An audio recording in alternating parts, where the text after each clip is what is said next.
production. The views and opinions expressed are solely the opinions and responsibility of the original source who expressed them. They do not represent the opinions of Synergy Entertainment Television Limited. Synergy Entertainment Television Limited does not warrant or guarantee the accuracy, adequacy, quality, validity, completeness, or suitability of any information for any purpose. In no event shall Synergy Entertainment Television Limited be held liable for any inaccuracies, errors, or omissions with respect to the information in the transmission or any part thereof, or for any damage arising therefrom. The entire risk and the accuracy, adequacy, completeness, validity, and quality of any information is within the show's producer. In no event will Synergy Entertainment Television Limited, its heirs or assigns be liable to any party for any direct, indirect, special, punitive, or consequential damages or any other damages arising in any way out of the production about to be aired.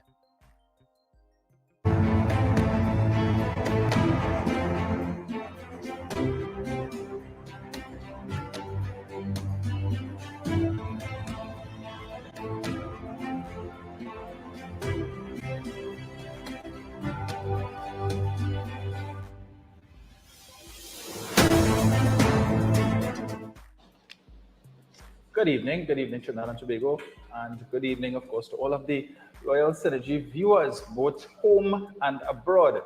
Thank you for tuning to The Real Issues with yours truly, DOMINIC ROMAIN. And, well, what a day it has been. Yet another day in the political life of Trinidad and Tobago. Of course, this is the newest talk show program on the air, where we discuss the real issues, the topical issues, the trending issues of the day, those which would be occupying the minds of the citizens of Trinidad and Tobago. And of course, it's one of those programs where we seek to provide information from an empirical standpoint by inviting guests from time to time, more often than not, actually. And we do in fact have a guest with us this evening where we will be discussing the issues. So in studio with me this evening is my very good friend, known to many people across the radio waves, Miss Jennifer Frederick, who is also no stranger to Facebook. She also hosts a podcast or a live called Let We Talk the Thing. So tonight, Jenny and I are going to be talking the thing. Jenny, good evening. Hi, good afternoon, Dominik. In fact, good evening, Dominik, and thanks for inviting me to this program, your new program, and to all the listeners who will be listening on TV and also on Facebook. Yes, yeah? yes. We hope that you all share the live, as I say, share the live, tell a friend, tell somebody, tune into Synergy, because we are to talk the things and it are real things to talk. Yeah. While Dominik also bring the issues and the facts. So I'm here chilling and we'll see how that goes. So Jenny, let me talk the thing. The hottest thing out for the last couple of days, right? Of course, is the goodly, the chief secretary of the THA. You know, it was 2 years ago. It was almost 2 years now. He's been chief secretary, and there was a saying: the THA is not the PSA. Yeah. And one would have thought that when Mr. Duke would have relinquished his position as deputy chief secretary, that whole issue of the THA being run like the PSA would have been no more. But Fali has now put Mr. Duke to shame. Well, I always felt that Fali was than Duke. Yeah? Right. I've always said that anybody was willing to stay linked to Watson Solomon Duke, with the history that Duke has in the PSA and within his personal space, being arrested, and charged on one count of rape, 4 counts of sexual assault, his almost bringing PSA to its knees in terms of no accountability with the spending of the monies. We had an audit 2014, I think 15, that said that he can't account for, I think, was $6 million of PSA money. So when I saw Fali would have stayed with him and remain, and they did a whole party, and you have people like Pastor Baines and Zarisha Hackett and the whole crew. But mostly on Fali, I looked at because Fali had said in his first, I think it's the first meeting or something he had in the THA when he wore the suit. Right. And he said, you know, this suit, but then when he and Duke knows how to follow, and they say, you know, Duke, Brother Duke, I paraphrase, Brother Duke, remember this blue suit, he had bring that for me from England because he look at my closet, and they say, I have no clothes, and they bring a suit and he admitted that he wanted to leave the PDP at one time, I think in 2017, and Drew convinced him to stay. From the time I heard that, I said, this fella is going to be worse than Watson Drew. So I'm not surprised. I'm horrified, but I'm not surprised at what we are seeing today with Farley, Chavez Agassi. I don't recognize him as the chief secretary. He does not have the experience, nor does he has the ethics, and now we see you have no morals. Yeah, so I am not surprised at what I'm seeing in Tobago, but I won't say sympathy, my empathy goes out to the people of Tobago, because I'm sure when they would have voted resoundingly for the PDP at the time, that they were looking for something different. They were looking, based on what they're saying, they wanted something better than the PNM, who was there for 21 years and ain't do nothing. I don't understand that one. And they were fooled. Yes. Because they put Farley to the front and Drew to the back, because we started getting Drew jamming, talking about the rape case and all that. And they put Drew in the back, put up the good boy Farley, the Seventh-day Adventists who teach Sunday school and do Sabbath and all that. Good boy Farley. And now today Farley, I'm sure making a lot of them hold their head and bowl in silence. Yeah. That's where we are. And that is so true. I think for years, Jenny, Tobago was always seen as was always held to a higher moral code than Trinidad. You know, we would say things that I you thought see. it was the PNM. The PNM? Oh yeah. Yeah. Yeah. You know, they'd say things that you would see happening in Trinidad, that wouldn't happen in Tobago. I mean, even if you look at, for instance, crime statistics in Tobago, when you would hear murder in Tobago, it would be, something surprising. Now we see a totally different state of affairs. In fact, not too long ago, the chief secretary would have done a morning show interview where he was speaking about the crime scourge in Trinidad, and he was saying, Dr. Rowley in Trinidad, there's an upsurge in crime and he can't deal with the situation down there. But now the chief secretary has found himself in a similar situation. And I think his lack of experience, as you would have alluded to, is now really starting to come to the fore. In terms of all of these shenanigans that we've seen, yesterday's display in the chamber, and then a few weeks ago where he would have had this pre-recorded. In the funeral home. Yes, everybody dressed up in black and only shaking like their head and so on. Yes, correct. And he continues to dig a deeper and deeper hole, right? And it doesn't really bode well for Tobago, because a lot of the things that the PDP would have offered or put on offer to get them the vote, they've not really delivered on. I mean, one of the things that Mr. Duke would have promised was the ex gratia payment, which Tobago, which workers in the THA were supposed to get since December of 2021. We are now in July of 2023. They really believe those. Yeah, it was supposed to be paid in December. Then they heard it would be paid in June of 2022. Then September 22, December 22. We are now in July of 2023, and still no mention of it. But they love to say PNM means promises never materialize. So when will this particular promise be fulfilled? I don't know. I think at one point in time I would have heard Farley say, well, that was a promise that was made by Mr. Duke. So you all can't really hold me to a promise that Duke made, and he's no longer here. But as far as the people are concerned, that was a PDP promise, regardless of whose mouth it would have come from. So, and it's not as if at the time that it was made, Mr. Augustine opposed it. So one can only assume that he supported it and he should at least follow through, if you believe that that would have been one of the motives for which persons would have given you their vote. So that's kind of one of the things that we need to look at. We've heard some persons express disappointment with how things have turned out. So it's no longer the PDP in charge, but the TPP, which I understand still is not a registered party. So it's the independents? Yes. Okay, so the independents was registered? No. Listen, I try to understand when they were going around asking Tobagonians to vote.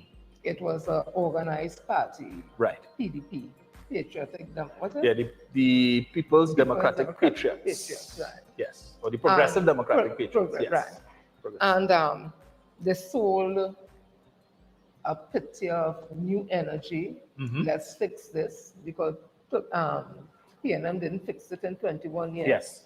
Will these people centered? We're going to sign a contract. How we behave, we're not going to behave like them. You know, the ethics and morals, and I'm going to sign this contract. And again, Tobago people bought this. And today I was saying something. You see literacy, and I'm saying after what Watson Chu could have said. Watson Chu said that the people in Roxborough, they don't read and write. No, not read and write. They don't listen to the news. Right. And they're not really hip to, technology, want of a better word. So basically he's saying that anything that you tell them, they would believe, and they don't read newspapers. Right. So I'm saying after him, and I think what may have happened in Tobago is that coming out of that whole literacy thing, when a Tobago person made it and it's an intellectual or whatever, don't look up to them because it's a small society, everybody close-knit, everybody know everybody. So you'll be happy to know, well, Tom's son is a doctor and Mary's daughter is a this, whatever. So you wouldn't expect those persons to fool you then. So you'll follow them because they're supposed to help us and they are the ones we push forward. So we look up to them. So anything they tell us, we're going to believe. And I think that is what happened with Farley, being a school teacher and a Seventh-day Adventist. Not Juke so much because Juke came to Trinidad for a while and all that. And I think they would have really felt in themselves that Farley would really do what the PDP said it was going to do in the interest of people in Tobago. But I didn't think that they understood how conniving and underneath and deceitful that Farley was. Because they were more focused on Juke to be the one to do that, because Juke he has never hidden who he is.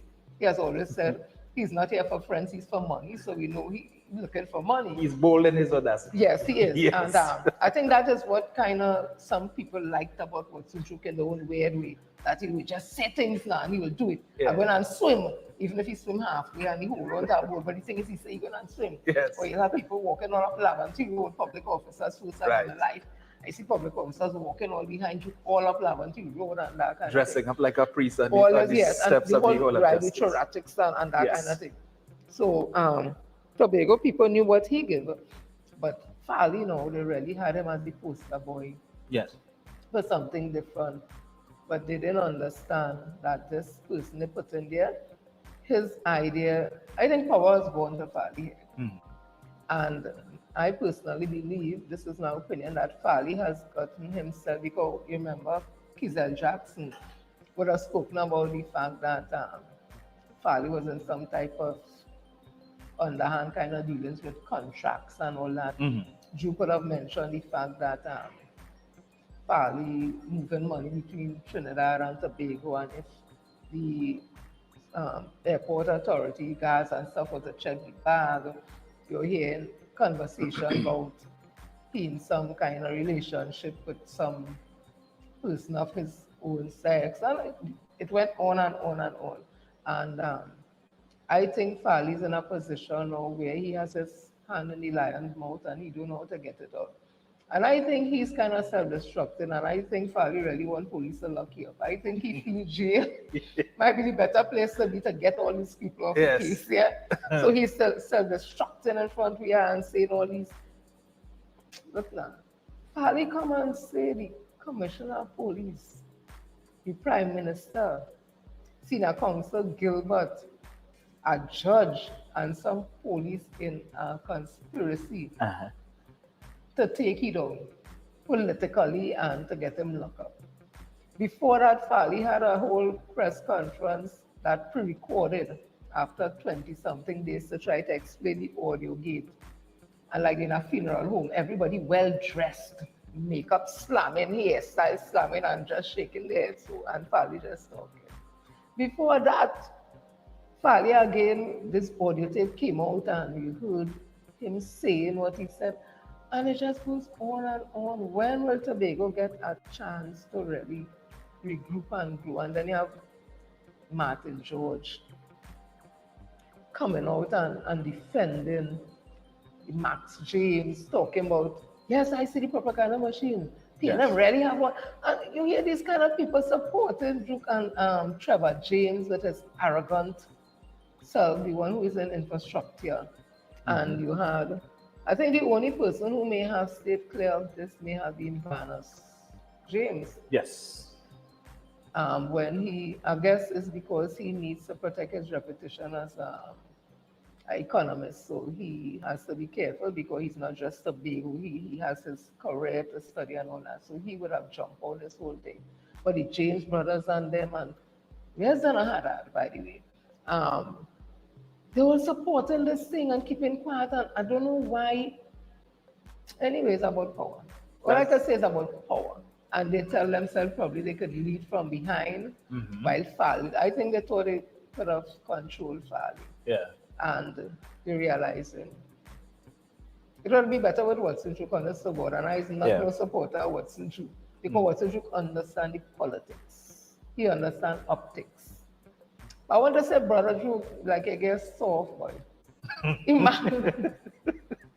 Imagine Fali telling you what she was sick, but you just get up and walk. Brother Juki has so much more to in PSC. You take that so easy. But that's just a light moment. But seriously speaking, Fali has done himself a disservice, his reputation a disservice. He has put Tobago back 21 years that they said PNN didn't do anything for Tobago. He has put back Tobago 21 years.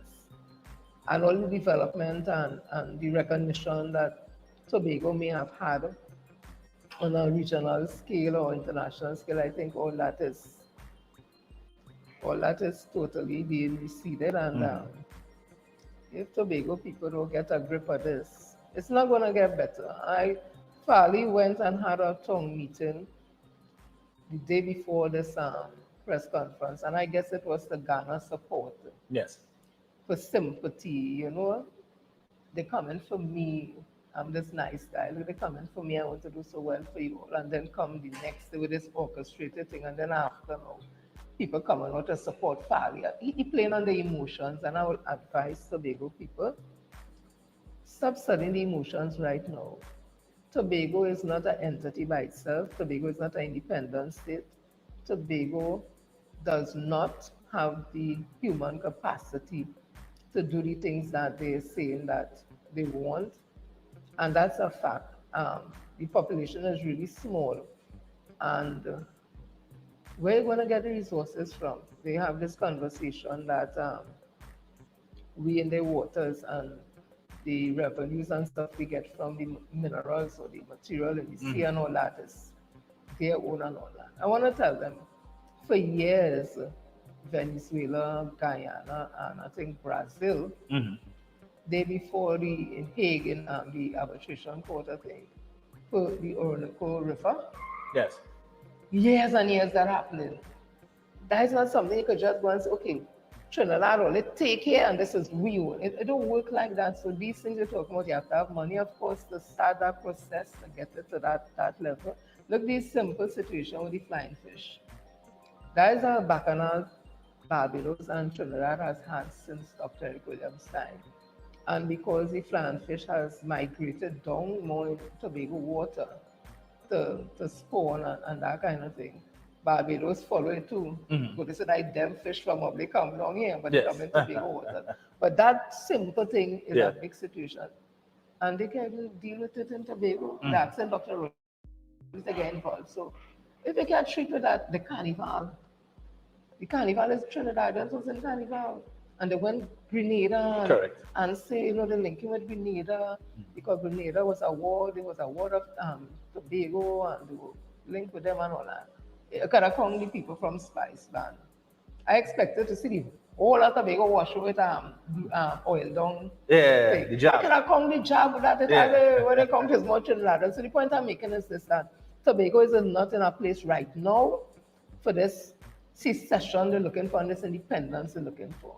And with Fali's behavior, it's certainly not making it look like it's going to happen anytime soon. So I know I said a lot, but it's just to paint a picture of the disservice that Fali is doing to Tobago, and Tobagonians still holding on to this dream. I have a dream that Fali will take us to the promised land. It ain't happening. Yeah. It ain't happening. But you think, Jen, is a situation where They would have invested so much hope in Fali and well, Fali and the PDP. And even so, Mr. Augustine has said it was really because of him that they would have won, which is the reason why Mr. Duke would have put him to the forefront. And there were people who were saying, well, we ain't really voting for Watson, it's because Fali is a good boy. He had that good boy image. And so even when persons from the PNM were telling them, as you say, the THA is not the PSA. Yeah. Right? This is what Watson Duke gives. You all know. It's not hidden.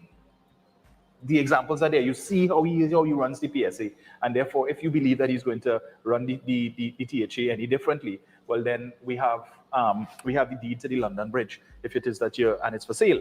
But how and they were dismissing PNM persons who were saying that, not just in Tobago but in Trinidad, that is well, jealous and PNM wicked and PNM this and that.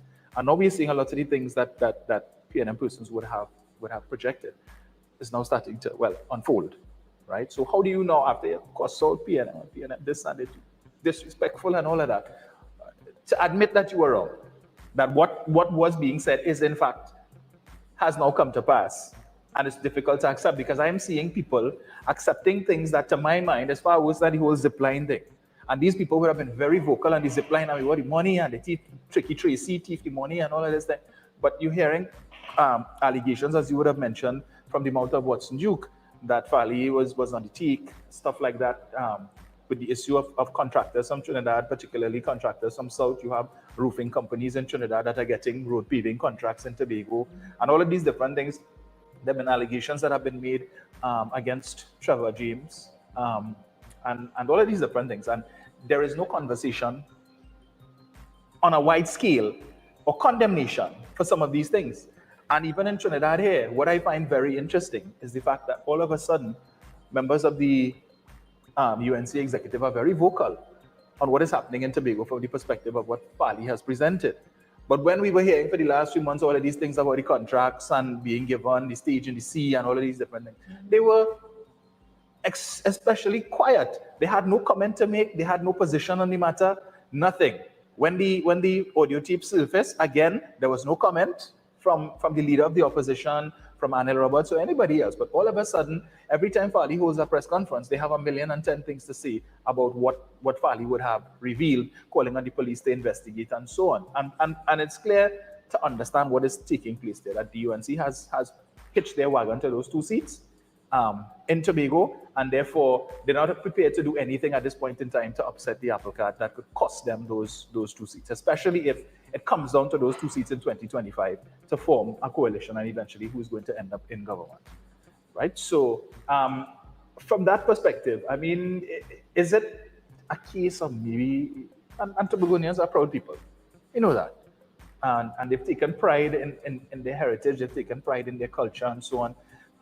So that when you go to Tobago, we've always heard it's a close-knit community. Tobago is almost like one big family. So they have a way of life that is different to that of Trinidad, and this is a unique experience that they now find themselves in, and trying to navigate your way out of it.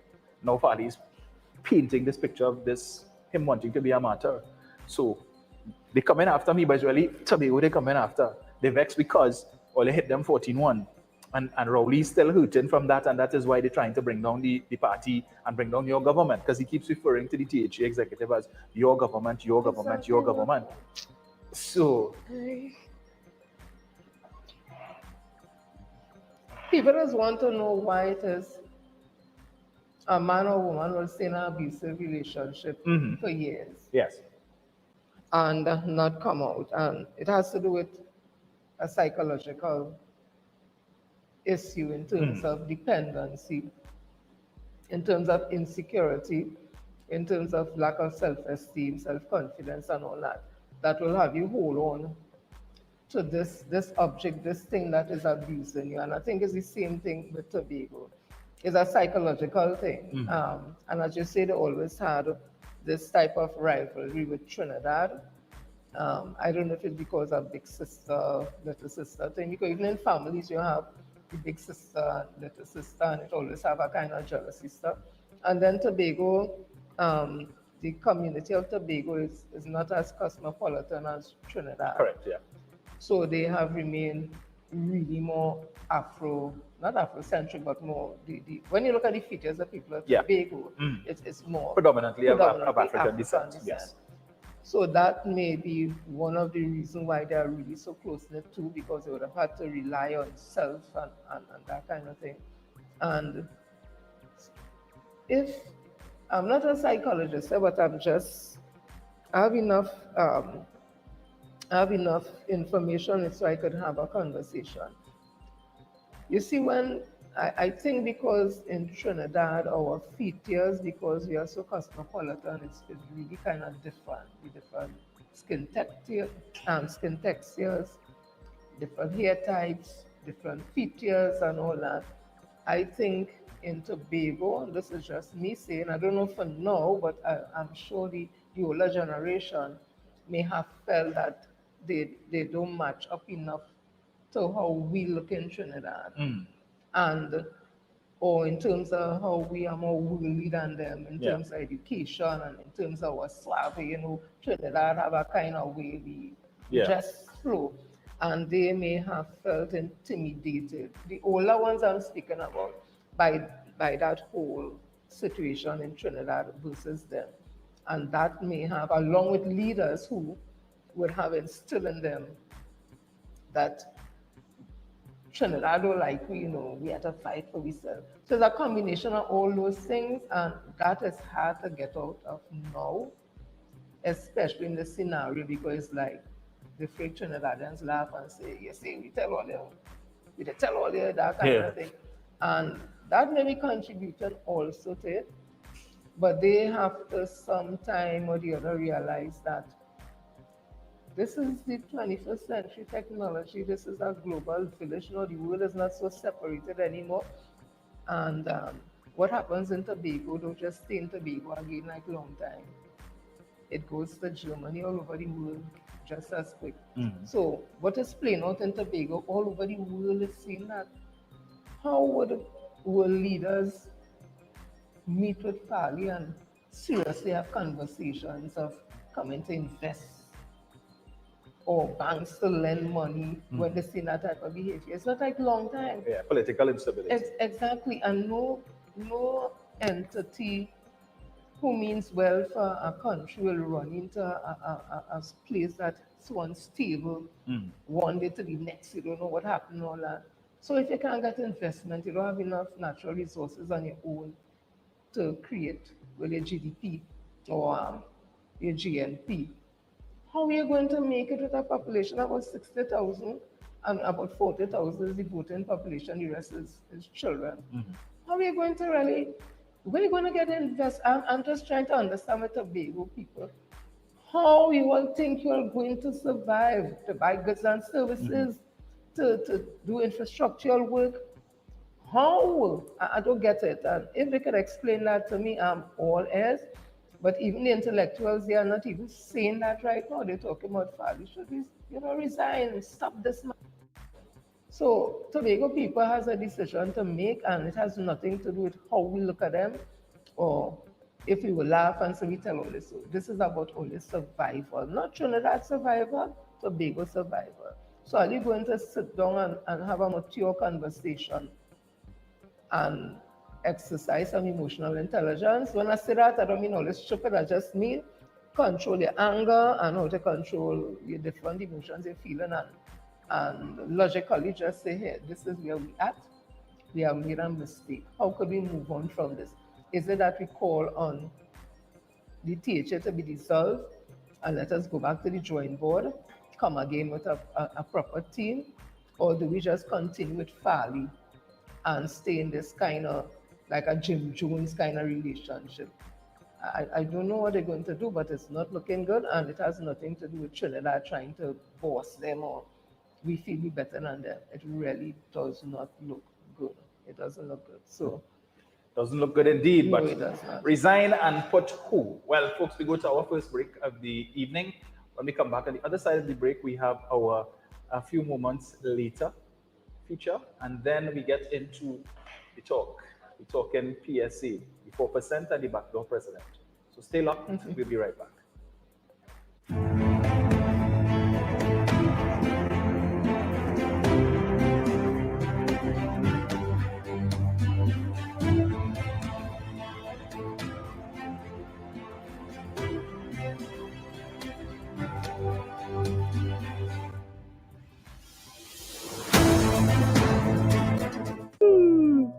Tired of wasting precious time at the bank applying for a loan, only to be denied? We understand your frustration. Here at Realtor Group of Companies, we take a different approach. Contact Saeed, Managing Director of Realtor Group of Companies and licensed moneylender at 238-6716, 242-7690 or 339-1670. Feel free to visit our office at number 14 Carney Savannah Road, Chaguanas, or number 132 Superior Road, Victoria Village, San Fernando.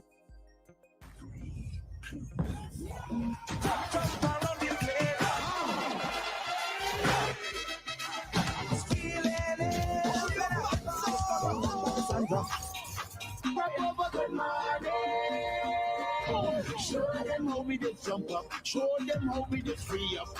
Drop over a blessing. We not feeling a vibe. We not outside again. To this one night again. Dream of them to the gun and you come to the gun. Look at the left and down the face. The wine where your best friend push back. It don't be wrong. The wine you want to buy the wine for me. It's the way out you walking at your waist for me. These beats so sweet, no fool. Sweet, no fool. I can tear the mark off for you. You best think I get these too. You like Molly? It's our story. It's vibes. It's the sweetest summer festival. It's Crop Over 2023. Attention all bakers, doubles vendors, roti makers. Try Chic Leisha high quality, unbleached, bromate free, all purpose and whole wheat flour. Bleached flour and bromate flour is treated with chemicals that can cause cancer, and this is banned in Europe and many other countries. Chic Leisha flour offers a healthier option, being that it's unbleached and bromate free. It also has a finer grain and a softer texture, lower priced and conveniently packaged in 2 pound, 2 kg, 10 kg and 25 kg bags. Available at groceries and supermarkets. For wholesale and retail prices, contact Chic Leisha Limited at 665-3336 or 480-8715 or visit them at Warrenville, Canupia. Chic Leisha Limited. Quality you can trust.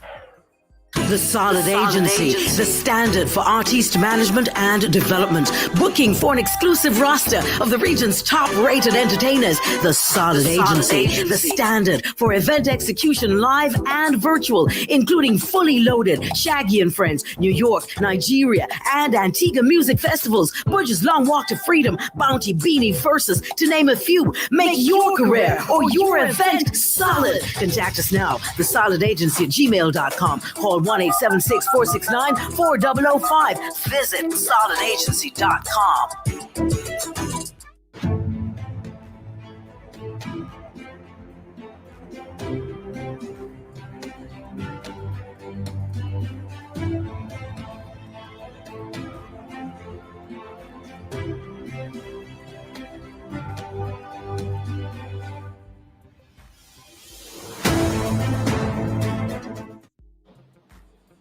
Welcome back. Thank you for staying locked on. You're tuned into The Real Issues with yours truly, Dominic Romain. So if it is that you're just joining us, you would have missed the first half of the first hour, my discussion with my guest this evening, Ms. Jennifer Frederick, a woman who wears many hats. And so she would have given us a political side in the first half hour. And we will be continuing the discussion, as we said before we went to the break. The 4% and the backdoor president. But before we get into that conversation, last evening the UNC NTA bandwagon would have rolled into Port of Spain, where I think they had their first major political campaign meeting. The political leaders of both parties would have spoken last night. We would have heard where Mrs. Prasad Bisesso would have made some statements vis-a-vis what took place yesterday in the THA chamber, specifically the comments and the antics of the chief secretary. And coming out of that, you know, she would have taken a swipe at the TTPS, in fact, accusing the TTPS once again of being a mongoose gang and an arm of the People's National Movement and of the government. A most unfortunate situation coming from the leader of the opposition, someone who fancies herself to be the prime minister in waiting. But this is not the first time Mrs. Prasad Bisesso would have engaged in activities of that type. We would recall that incident that took place with the Coast Guard, where a young Venezuelan child would have been shot. And even before the investigation would have started, Mrs. Prasad Bisesso would have accused the Coast Guard officers of being murderers. And of course, she would have been upbraided for that statement by several persons in society. And to the best of my knowledge, no apology was forthcoming.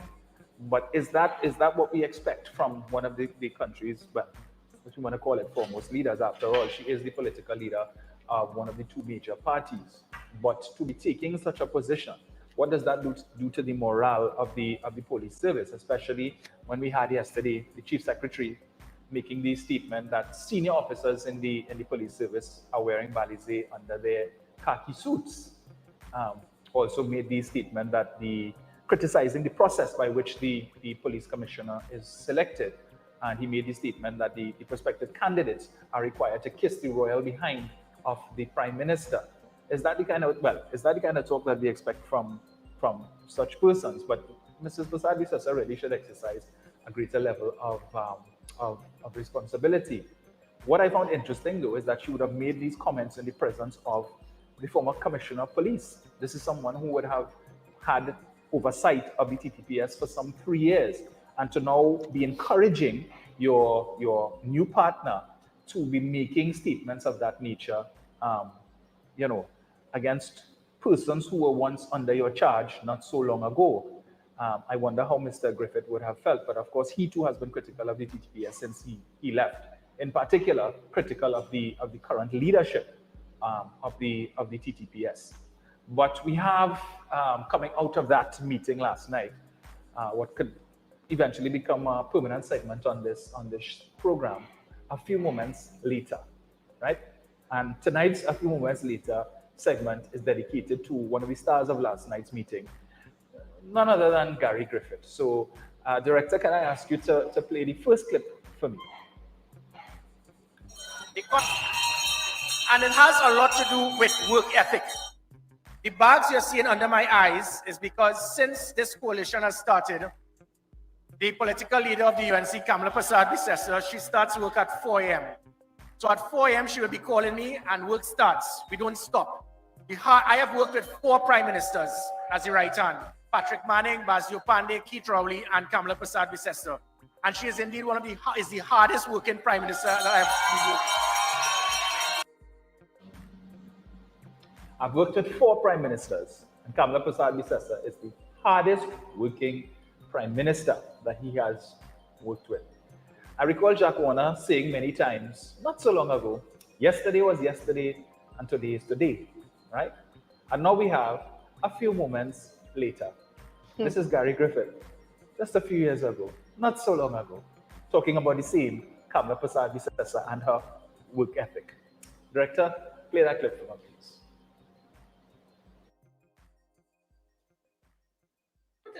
If she really want to play hardball, just the ultimate. Imagine you ask a question to the Prime Minister. How often have you been in your office on a Monday, Tuesday, and Wednesday for the 5 days? Not one day. Not one day. So imagine you're a Prime Minister running a country, and your weekend is from Friday to Wednesday for 5 days. So remember, not one day has she spent a day, Monday, Tuesday, or Wednesday in her office. She comes up to Port of Spain Wednesday night, goes in cabinet, goes in Parliament, stays in her office. She then go inside Parliament. She spends more 10 minutes if she had to talk or vote, and then goes back south. Her weekend is from Friday night to Wednesday night. Monday to, I don't think it's the records there. So when you tell a country that you want to come for another 5 years and you want to have a 5-day weekend, they will get us. So we have enough, you and I have enough ammo on that woman to let her know, look, you can't play hard with us. This ain't Bukarano Prakash you play with. Leave the thing that we have there that we discovered in the house. Marijuana? Yeah. I wish we have not made it in public yet. Yeah. So again, that is Gary Griffith also speaking about the work ethic of none other than Kamala Prasad-Bissessar. The same Kamala Prasad-Bissessar that he spoke about in the first clip, the hardest working prime minister that he's ever worked with. But we heard in that second clip where he would have told us about the 5-day weekends. Now, I am not one to call anybody a liar. It's not parliamentary, but we're not in parliament, right? Two totally divergent descriptions of the same person and their work ethic. So the question is, was he lying then, or was he lying last night? I leave it to you to make the decision, but it all comes down to the question of integrity, that you would say anything when you find yourself in a particular situation. So is it then that we are setting the pace for what is to come? I wonder if it is that Mr. Griffith forgot that he said that 5 years ago. Not 5, but 8 years ago. I think this was back in 2015 in the lead up to the general election, where Mr. Warner would have played this clip for all and sundry to hear. And Mr. Griffith, to the best of my knowledge or recollection, didn't deny that, that voice recording there. But the most hardworking prime minister he's ever worked with, as opposed to the laziest prime minister. 5-day weekend. You come to Parliament, you stay for a few minutes, then she goes to her office, and then she leaves and she goes back home to South. Is this somebody you can trust? We leave that up to you. Jenny, the THA is not the PSA. You know a lot about the PSA. You are a member of General Council, yes, of the PSA?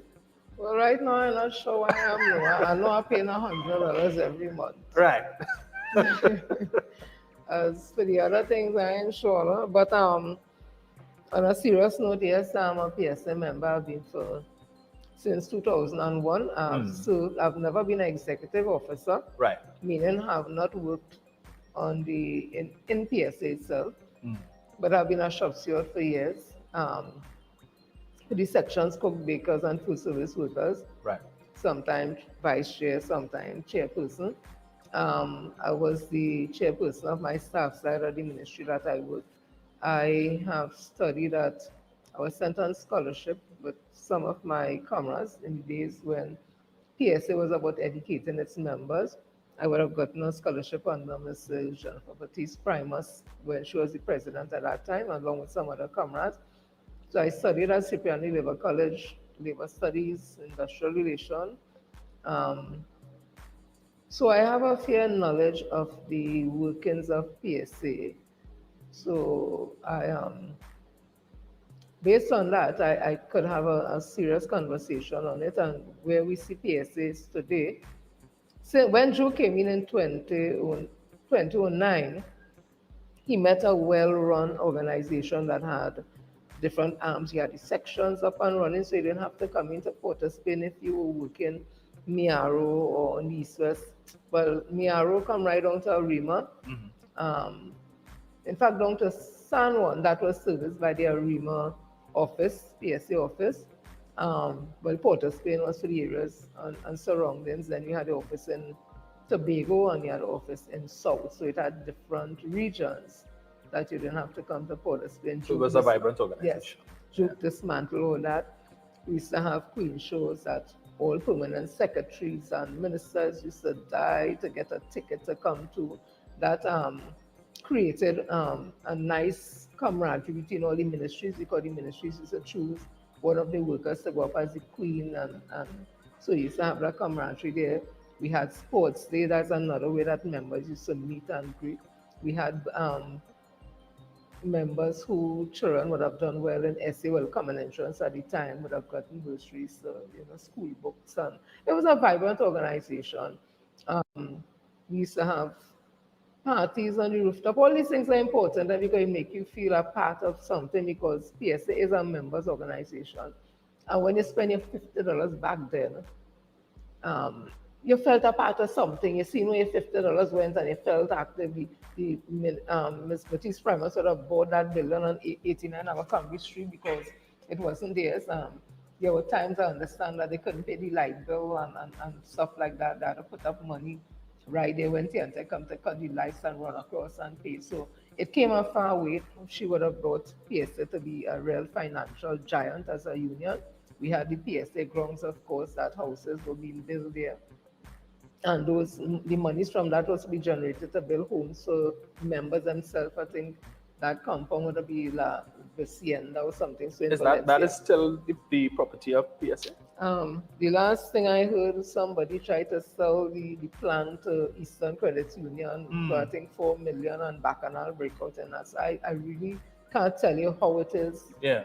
What's happening? What we know that people would have bought some of those houses, and that is not no $1,000 houses, millions of dollars and stuff, and I think they wanted back their money. I really don't. And those units are built on what was PSA grounds. Yes. Right. And we don't know what's happening with that. So that is one. And then Duke, when he came in, would have cut off all the arms of the union, as I said.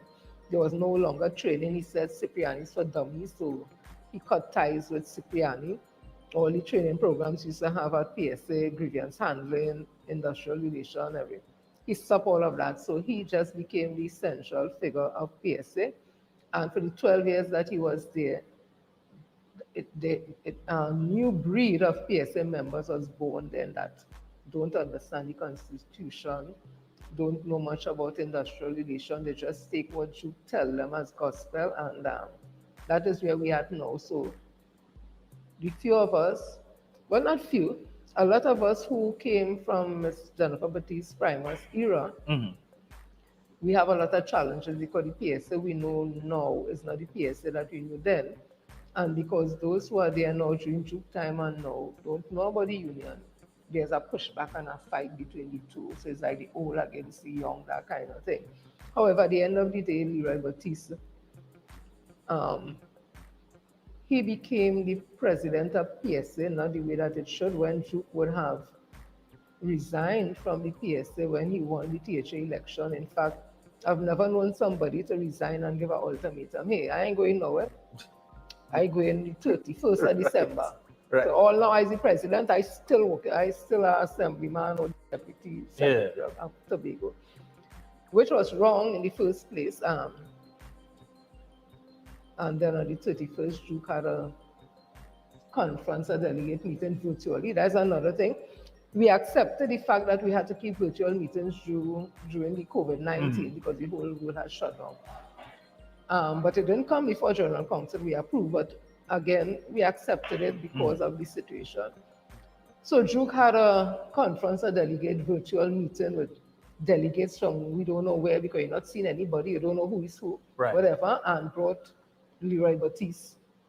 And he was voted into office just like that. When the real process should have been, Duke tendered his resignation to the General Council, and the General Council will make a determination whether they're going to appoint a president or they're just going to have a by-election. Or, they will make the decision now.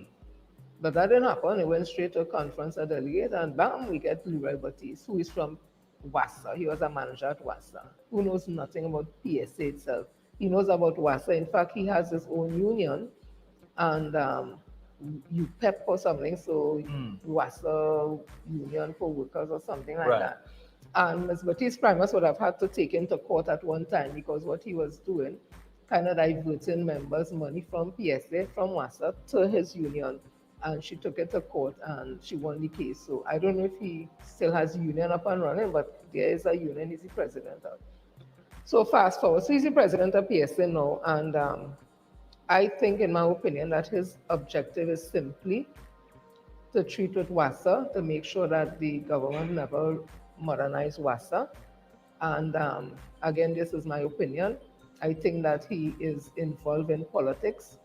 It is alleged that he has been offered to be a senator in the UNC, quote unquote, if they win, and also Minister of Labor. Those are allegations. So I do not think that he has the best interests of public officers at heart. And coming to the 4% now. But Duke also came from WASA, right? Yeah, Duke came from WASA. However, his whole executive were members from the public service. Right. So it's different now. Right now, what we have at PSA is the president from WASA, the first vice president from WASA, I think the treasurer from WASA, and somebody else from WASA. And I might tell you all also, the executive of PSA consists of 13 executive officers. PSA probably have about 5 or 6 executive officers. I don't know how they run in PSA. Just recently, they took a trustee, which is a part-time position, and give the general secretary position to the part-time trustee. Although the deputy general secretary was acting in the position of general secretary, they bypass her and give this trustee the position to be the general secretary. I understand it is alleged he can write a letter to save the day. That is somebody writing the letter. So PSA in a mess, right? But Jenny, what's the strength of the PSA now in terms of membership, active membership? When we had the last election, I think the membership was probably about 12, 13,000. Right. But I know people started to drop out like flies after. But we also found out that at the time, PSA was signing up people who working in companies, who working in CPEP, who Right. working Royal Castle, and that is what Daddy talk we were hearing. So we don't know how much is really public officers and Okay. who really are not, because there's a situation with the voters list that had to be cleaned up and it was never cleaned up. So that's a whole Right. And that was by order of the court. Yeah. Yeah. It was never done really, right? So PSA as it is right now is not running the way that it should. So coming to the 4%.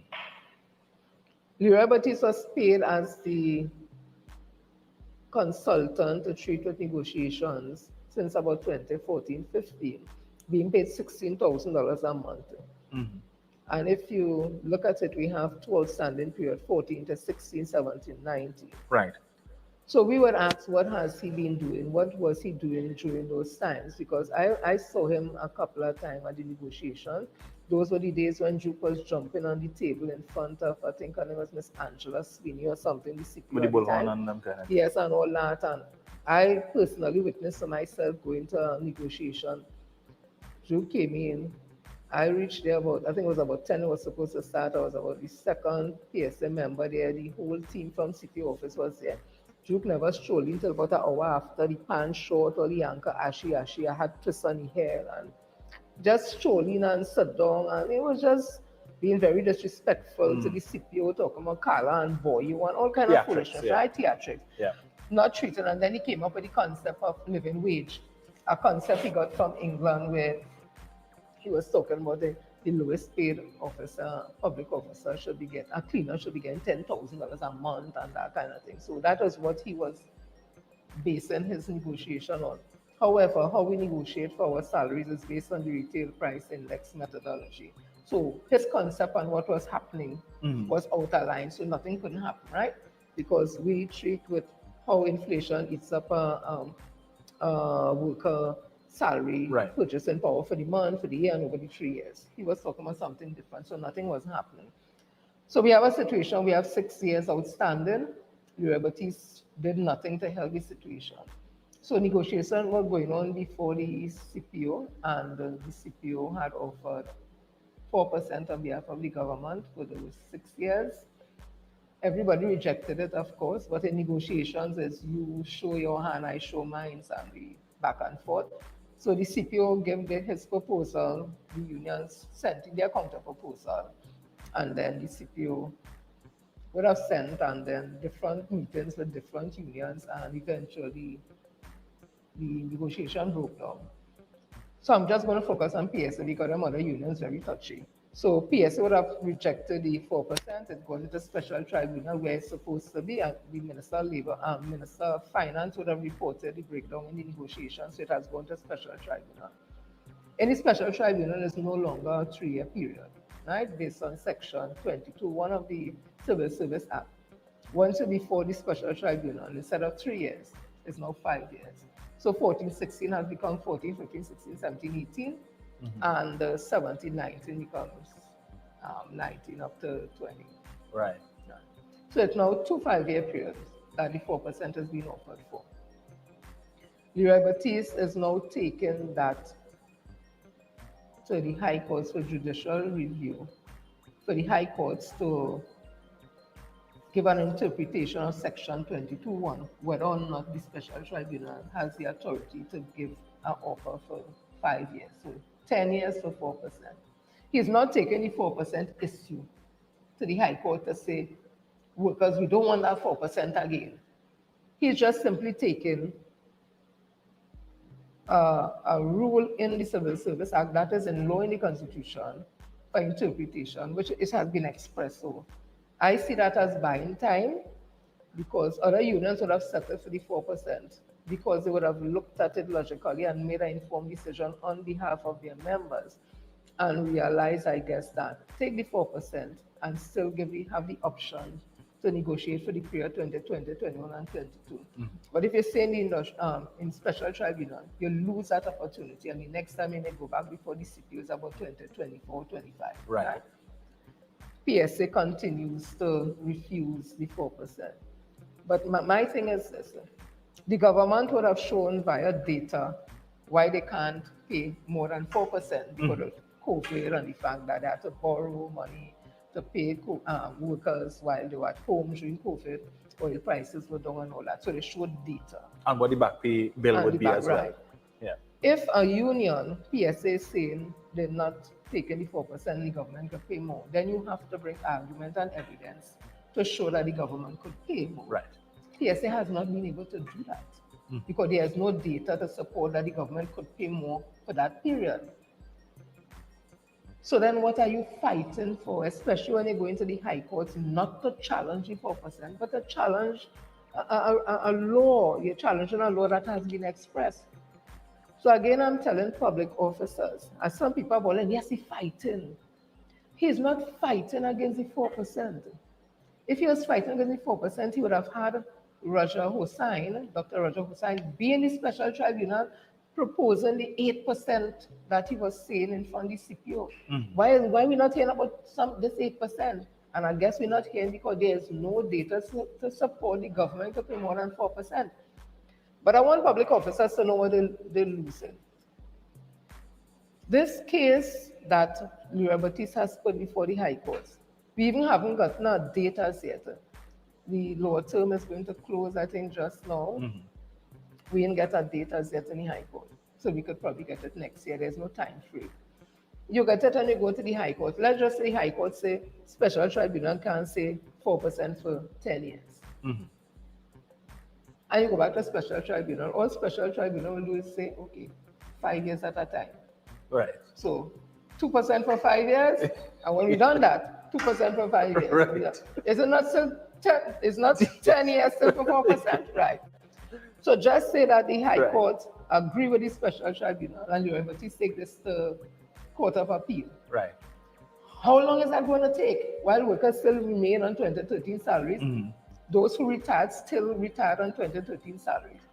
So say you go to the appeal court now, a year after, 2 years after, and the appeal court agree that special tribunal don't have whatever. It come back to the same thing. And if you lose, they go to the appeal court. So you're wasting time. And what you're doing is devoiding us of the opportunity to negotiate for a new period. So I just want to say to wrap up this whole thing. If we're negotiating based on how inflation would have eaten away the public officer's salary over the 3 years, 2020, 21, and 22, that period now in thing. When I look at data, it shows that in 2020, the inflation rate was 0.60. In 2021, it's 2.16%, and in 2022, 5.85%.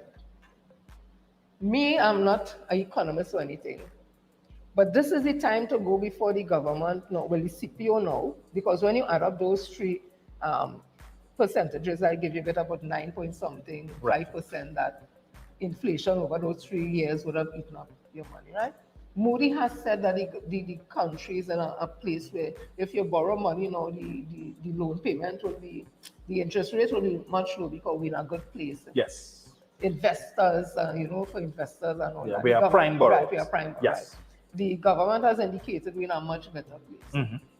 Isn't it more prudent for us to go back before the CPO for a new negotiating period? And because we deal with percentages, if we inflation eat up our salary over the last 3 years, 9.5%, could we now not ask for 15%? Yeah. Stick up in, Jen. We go to our next break, and we'll be right back. Also, we continue the conversation when we come back, the 4% and the backdoor president. So stay locked, you don't want to miss.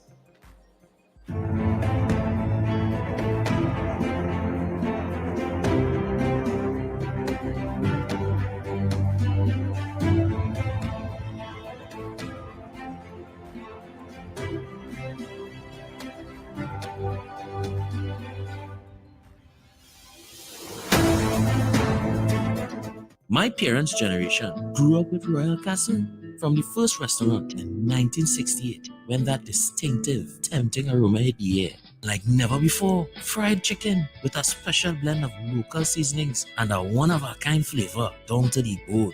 Today, Royal Castle still have that same delicious taste and I love it too. And the kids, they have more to enjoy. For me, the castle is more than just nice food. It's we own, part of me and you, and is the real flavor of TNT. Green Dot continues to deliver internet connectivity to a wide range of communities in Trinidad. With our combination fiber and wireless network, you get the service you need wherever you live. Stream your favorite shows, enjoy online tuition, stay in touch with your work team, and connect with friends and family with internet service at a price you can afford. As communities continue to grow, we continue to deliver. Call 224-GDOT or visit gd.tt today. Green Dot, improving and simplifying lives. A warm welcome awaits you at Alicia's Palace, a hotel nested in the quiet hills of Lady Chancellor at 1 3/4 mile mark just above the Emperor Valley Zoo. Alicia's Palace is the perfect place to combine pleasure and business. A 24-hour facility with full amenities, including air-conditioned rooms with Wi-Fi, mini fridge, microwave, and cable TV, designed to provide you with quiet comfort and convenience. The perfect staycation location where you can swim in the outdoor pool, soak in the jacuzzi, or simply soak up the sun, all at an affordable price. Relax and enjoy local dishes in an eco-friendly environment. At Alicia's Palace, they conduct steam cleaning of all rooms and common areas in keeping with current health and safety protocols. Whether it's a special occasion or simply just to get away, Alicia's Palace combines affordability and quality service. For more details, check out their Facebook page, Alicia's Palace HQ, or give them a call at 621-1017 or 624-8553. If you're planning an event, make us your first option. At Reality of a Dream, we can make your event memorable. We can assist in planning your corporate functions, moderate gatherings, family occasions, christenings, and more. We also cater for weddings and other special occasions. Our newly renovated venue includes a majestic entryway, which takes you along a path to a fantastic indoor facility, which can accommodate up to 80 dining guests. A recently completed, fully air-conditioned, beautifully designed wing, which maintains the theme and flow of Reality of a Dream, adds 30 extra seats for dining guests. In total, we can now seat a total of 110 dining guests. Come see for yourself the splendor that awaits you.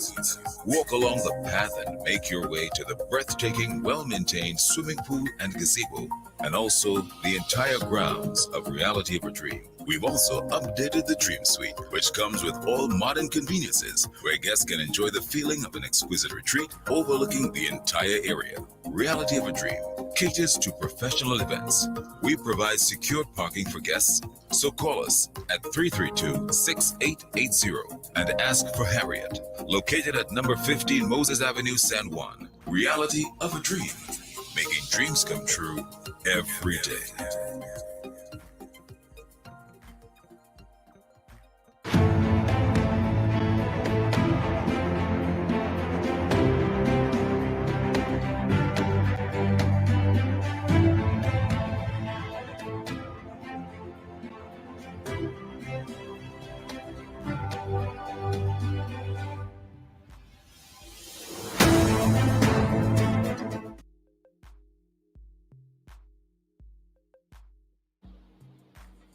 And we're back. You're tuned into The Real Issues with yours truly, DOMINIC ROMAIN, and my guest this evening, Ms. Jennifer Frederick. And of course, we are discussing the issue of the PSA, the 4%, and the backdoor president. Jenny, you were saying? Yeah, so it will be more worthwhile to public officers if we go back to the negotiating table for a new negotiating period. Than be bogged down in the High Court or Appeal Court or Privy Council or even the Special Tribunal that 10 years. And while we, on that 10 years, we still continue on 2013 salary, we advise the PSA, take the 4%. There are a lot of some comrades who are displeased about it, but they very well understand, and those who don't, it's just the plain foolishness. They're just plain smarted foolishness because that is the best thing to do.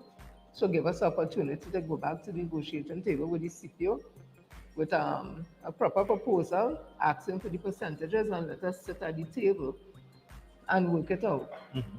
People feel that unions outside fighting for their rights is where they have the power. Right. The power of the union is when they sit at the negotiation table, because This is where you make your demands, you have your proposal, and this is where you argue it out. Once you leave this table and you go out there, what you're doing, you're making any decision to be made, a third party will have to make it because it usually ends up in court. And in the court, one win, one lose. We are around the table, there's a win-win situation, both sides get what they want. So the power of a union is not out on the street for negotiations. For negotiations is by the table and work it out. Leroy Baptiste does not have the skill, the capability, he does not have the experience to work in the interest of PSA members to do anything. Not only that, moving away from the negotiation for a bit, Leroy Baptiste, when he came into office in January of 2022, the first time he held General Council meeting would have been about October. So he started there spending PSA money, members' money, with not accounting for it. We don't know how we are spending it. We are hearing his salary is $50,000 a month. We are hearing that his lunch bill every day is $500 a day. He eating the best, drinking the best, driving the best car. We used to lease the Range Rover. I understand it is, I think they buy it now or something like that. So he has nothing to lose. Not only that, he continued to have these virtual meetings where there's no democracy at all. When you want to talk about dictator, Leroy Baptiste is a dictator. Because he used to have on our agenda for meetings something called other matters, so that any General Council member could have spoken out against any issues that is bothering the section or them. He took it out. He says it's unfair that anybody, always in our constitution, that you have 10 minutes speaking time. He says unfair that people sit down listening to you talking for 10 minutes. So he take off that. So when he talk and the executive talked at the end of the meeting. Also, as I said, the virtual meetings continue, and there's no need for it to continue because COVID-19 restrictions are over. COVID-19 is no longer a pandemic, and the whole world has opened up. Back out to work, you don't have to wear face masks. You're traveling in maxis and cars full capacity. And PSA building has been having meetings with other unions. Normal. But this man refused for PSA members to have meeting in PSA building. So the General Council, which is the second highest body, the financial body, is unable to have a general meeting physically in the building to face him. I understand he's saying he don't want a confrontation. But you'll only get confrontation if you're not doing the right things. And Leroy Baptiste is afraid to face the membership because he has not doing the right thing. And we are saying it's time this man just walk out PSA and go back to wherever he come from, because he has retired from the PSA. He's 60 years old. Our constitution says at 60. That is it. Ms. Baptiste Primus would have left at 60. All other presidents would have left at 60 years old. However, he legally changed the constitution where he can stay on after 60, lying and saying that the Honorable Justice Frank Sipasad would have approved him amending the constitution. So he has amended the constitution of PSA so he could stay there until whenever. He has retired from WASA, so I'm sure he's getting his WASA pension. He's not even paying NIS again, so I'm sure he must get an NIS.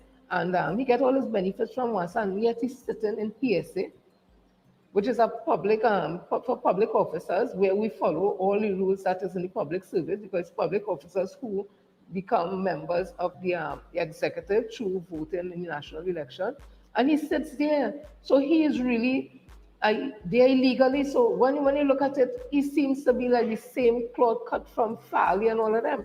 And just recently, we have heard Kamala Prasad Bissessa speaking about PSA and her team of lawyers. Yes. And Anand Ram Logan, who was she Attorney General, and they win.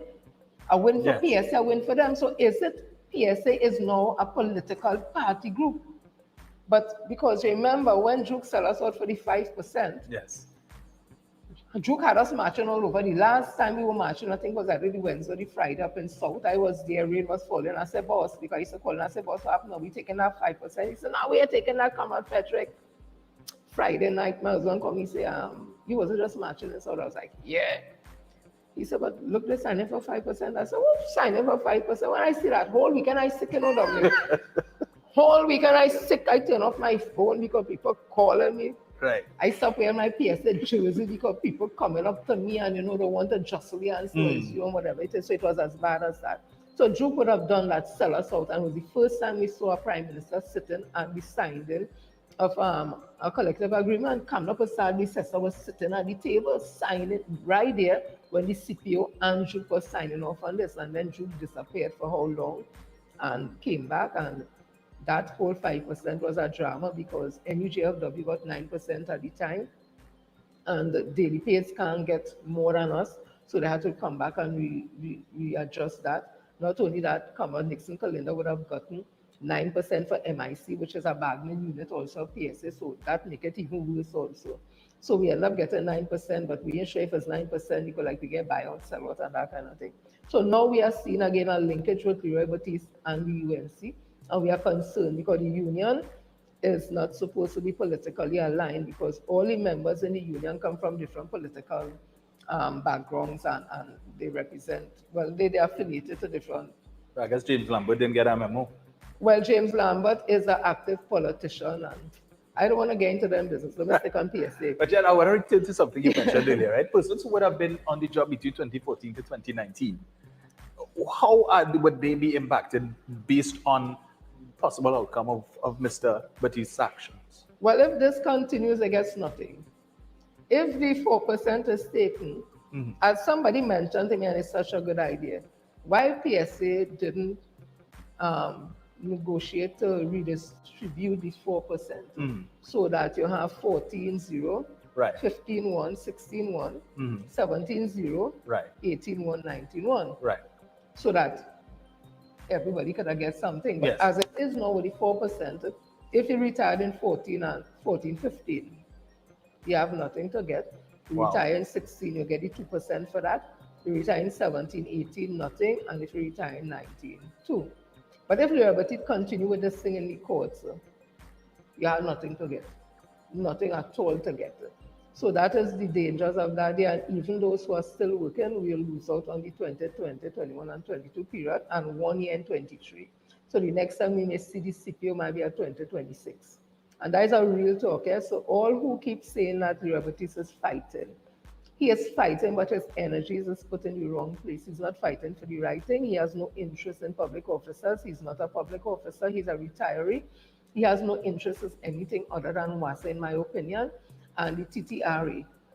That is another thing. He was right there as a consultant when the government, because this TTRA is not a new thing. This has been out for a while. Since under Mr. Manning. Right, yeah. And I have some information here that I would have worked with.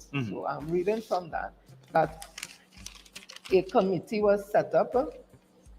A consultant, Robert Giuseppe, he was set up a committee, and they were meeting with PSA off and on, and the PSA did a report on the TTRA, and Christopher Jofield was appointed as a temporary senator. Where is he? He has a firm, some consulting agency. And in the UNC, he went and gave the position of the PSA. He was appointed as senator under the UNC. So he went and gave his position on what was happening with TTRA, coming out of those consultations with Robert Giuseppe. And when the PNM came back into office, the UNC didn't do anything. Between 2010 and 15, UNC didn't do anything, but when PNM came back into office, they picked up where they started. What I would have understood is that custom officers and custom guards, apparently that is the only two sections that PSA would have fought for. So they remain public officers and they are under law enforcement. So the officers who are now affected by this is the BR workers, clerks, and others. And I'm saying if it is true that PSA would have worked out that deal for custom guards and custom officers, they could have done for all and make sure that those officers all go across to this new entity, where the terms and conditions not less favorable than they enjoy now, and make sure that they are protected that way. So, but the options that have been presented to them is they can transfer to the TTRA, they could take VSEP, or they could be sent to some other ministry or something within the. So then, why is the PSA going to Privy Council not to treat the matter? So and that's why I'm happy. You see, the union at the end of the day, PSA was formed to protect the benefits, the interests, the welfare of workers. And you can't stop a government from saying they want to remodel the business. So, Right. yeah, that is in law, they have that right. So what you have to do, especially when you look at the times we live in, and if you have no proposal to show how they could do it differently, then you look for the best fit for their members to make sure that they get what they're supposed to get. And to me, not just keep fighting for fighting's sake. Right. Because at the end of it, is the Privy Council going to tell the government that they have to dismantle the TTRA? Is the government going to say they cannot collect the taxes in the way that they say they want to collect it? Because the thinking behind the TTRA was to bring all of the government's revenue collection agencies under one umbrella. Because now you have the Board of Inland Revenue, you have Customs by so, and then you have the Warden's Office, and all of this money is being collected in a variety of different places. But to make it a little more centralized and better control, and also to treat the leakages. Well, I was talking to a comrade, and he has a valid concern that it may set a precedent where you have politicians actively involved in that. And while the PNM may have ethics and morals, imagine a UNC or getting into that situation where a politician could get involved in the collection of these taxes and that. So that is another dynamic. Right. But my concern is that what has PSA done since back in the days of Mr. Robert Giuseppe in putting this on the front burner, putting up another argument why the government should do it another way, how they could modernize customs and BIR instead of having to open this new entity, how they could ensure that the workers there do what they need to do and all that. Those are the ideas they're supposed to have been coming to the table with. But apparently, like, that wasn't happening because Duke was getting himself into politics, remember? And so they were more focused on that. And if I recall, not to cut you, when part of the reason why the UNC would have picked this up in 2010 as a campaign issue was that Mr. Duke was pushing the narrative then that if the TTRA was to come into force, you would have some 1,500 workers who would be sent home. And then the People's Partnership picked that up and then put us in office, and then we would do away with the TTRA, and you wouldn't lose your job and all of these different things. But now we are seeing a situation where they've been offered opportunities. So Mr. Imbert has extended the offer to public servants all the way to November, I think it is, to make the choice. Right, and the UNC is claiming a victory along with PSA. I don't understand how that is a victory. The minister said, listen, I'll give you more time to make up your mind to whatever. I don't see that as a victory because at the end of that, are they hoping that by the time they get this emergency sitting with the Court of Privy Council, that the Privy Council is going to say, scrap this, it is legal? Is that what they're hoping for? Most likely. But could a foreign entity tell us sovereign? Because that's the same thing, Farley fighting for abolition of democracy and all that. Yeah. So you're telling me that some warlords in England, we are no longer under England rule, we are Republican, we are independent. So they could tell us, hey, tell the government, now you can't collect tax this way, you want to collect it, so stop that and go back to how it was. That is what they expected. Yeah.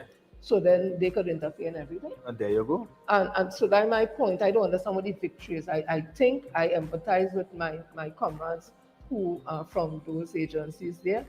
But I think right now as it is, because PSA had enough time when UNC was in office to make sure that this TTRA don't get off the ground and that they show how taxes could be collected a different way, how the government could remodel customs and all those areas and make it more efficient and more profitable. They didn't do that. They did nothing. The PNM come back in office and pick it up. So what you're really fighting now, the die has been cast, and that's what PSA keep doing, sitting back and doing nothing. And then when, it's the same thing with WASA. Under the UNC, when Ganga Singh was there, they borrowed money from the IDA bank, one of them, IDB. IDB bank, millions of US dollars to remodernize WASA because they say WASA is overstaffed and all that. Paid VSEP. They paid VSEP and the same people get VSEP walk right back in. Yes. Monies went here, there and everywhere. WASA was never modernized. Now the government come and doing it now. we back to where we was, and this government is determined to do it, Right. and you're fighting. So PSA is always fighting from behind and not doing what they're supposed to do in the interest of workers, and that's where we are now. So I don't know how this thing is going to go, but I'm not seeing the Privy Council going to tell a government, a sovereign country, you can't do this and can't do that. So it's I guess it's based on the law. They're going to see if the government would have breached some law or something. So we wait to see how that goes. Right. But you touched on something just now, Jen, with respect to the consumer price index, and we're talking about inflation and so on. And one of the trending narratives, if I want to call it that, over the past 8 years under the current administration, has been that the cost of living is increasing at a much faster rate than it did between 2010 to 2015. We've seen comments on social media. We've heard commentators say, whether it's on the radio, wherever, that things are so hard in Trinidad now, and the cost of living is so high. And back under the People's Partnership, it was much better. But the statistics do not bear out and do not support that narrative. And in fact, when you look at the inflation rates, the historical inflation rate comparison from 2010 to 2021, we see that in 2010, the inflation rate in Trinidad and Tobago was 10.55%. 2011, it was 5.11%. 2012, 9.26%. 2013, 5.20%. 2014, 5.68%. And 2015, 4.66%. And then from 2016 all the way to 2021, we see it was going down consistently, 3.07% in 2016, 1.88% in 2017, 1.02% in 2018, 1% in 2019, 0.60% in 2020, and 2.06% in 2021. So we would see that for the last 8 years or so, the inflation rate in every year has been lower than what it was in every year under Kamla Prasad-Bissessar and the People's Partnership. Hence the reason in 2012, they would have attempted to treat with the situation when they would have removed VAT on, as they said, over 7,000 food items. What 7,000 food items, I don't know. But that is a narrative they continue to push. But there was an article that would have come out in The Guardian sometime in 2013, which spoke to the whatever benefits the population would have derived from that removal of VAT would have been diminished within the space of about 5 to 7 months. In fact, The Guardian would have interviewed the head of the Supermarkets Association at that time, who indicated that the benefits would have been eroded because of the fact that suppliers had increased the prices of the goods that they were importing and so on. And so really and truly the population didn't benefit.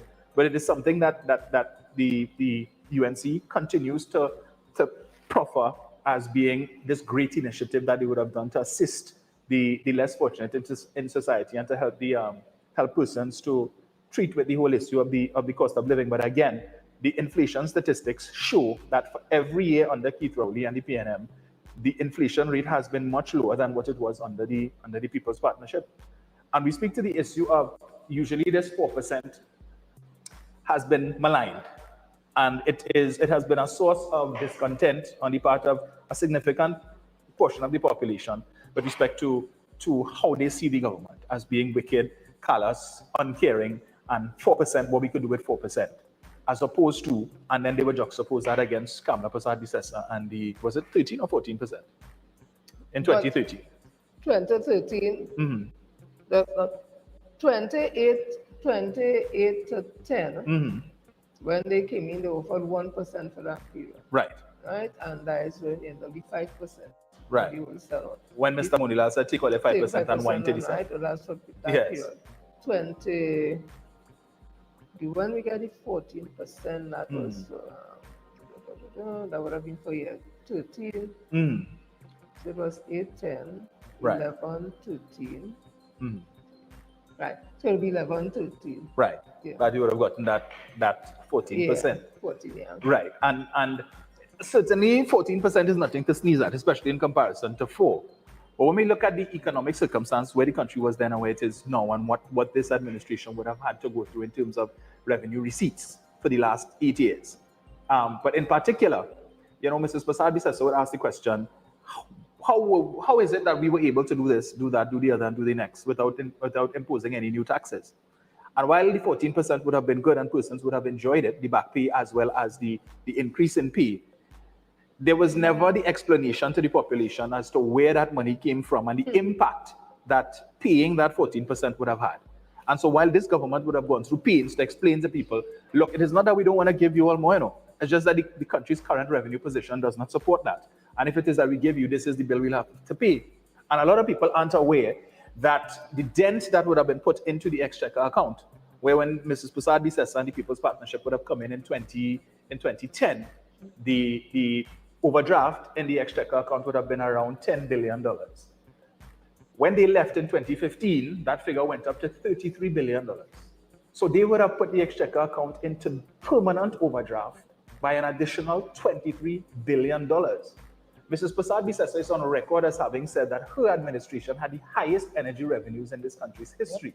Nevertheless, her administration would have put the biggest dent in the exchequer account in terms of overdraft by some $23 billion. And today, the current administration is saddled with the burden of having to pay interest on all of that money. And what was that money spent on? Because a lot of the major infrastructural projects that were undertaken between 2010 to 2015 would have been funded by loans. The Cuba Children's Hospital was funded by a $1 billion loan that was taken from China. Likewise, the cycling velodrome, the aquatic center, all of these things would have been funded by loans that were taken from China. So the question then needs to be asked. So when people say, well, yeah, Kamala gave us 14% and PP gave us 14% and Rowley wicked and evil and it's 4% he's offering. Understand where we are today and why it is that the government's finances are hamstrung, where some $5 billion a year is going towards paying interest on debt. If we did not have such significant debt, that $5 billion, even if it had come down to $2 billion, that additional $3 billion that would have been available to the government could have done so many things. Could have paved roads, improved the healthcare system, improved the education system, and all the other sectors that we complain are in shambles and is the worst, and the government is not doing enough. But if it is that people try to understand the revenue position, where we are, and so when they say, it's blame Kamala, blame Kamala, blame Kamala, and not understanding things that would have happened, decisions that would have been taken by that administration, and today the fruits of which, I don't even know if I want to use the word fruits, but poison fruits, that today we are now seeing the outcomes of those decisions that were taken then. Even the situation with respect to the issue of Petrotrin, and the need to shut down the refinery. In 2014, Kevin Ramnarayan would have made a statement in the Senate where he spoke to the issue of Petrotrin's financial circumstance, that they had suffered a loss of some $300 million the year before, and were projected to suffer another loss for at least the following 2 years. And he would have taken the time to do research as to how many refineries would have been shut down around the world in the previous 5 years to make the point to Trinidad and Tobago and to the Senate that Petrotrin and Trinidad and Tobago was not immune from a similar circumstance. He said that in this speech, and you can look it up, you can Google it, time to build up, not break down Petrotrin, and you would see it there. And the question has to be asked, why did he find the need to put that in his speech? But we'll stick up in for now. We have another ad to go to, I think the final in this set, and then when we come back, we'll just wrap up on the conversation and we'll open the lines and take a few calls. So stay locked.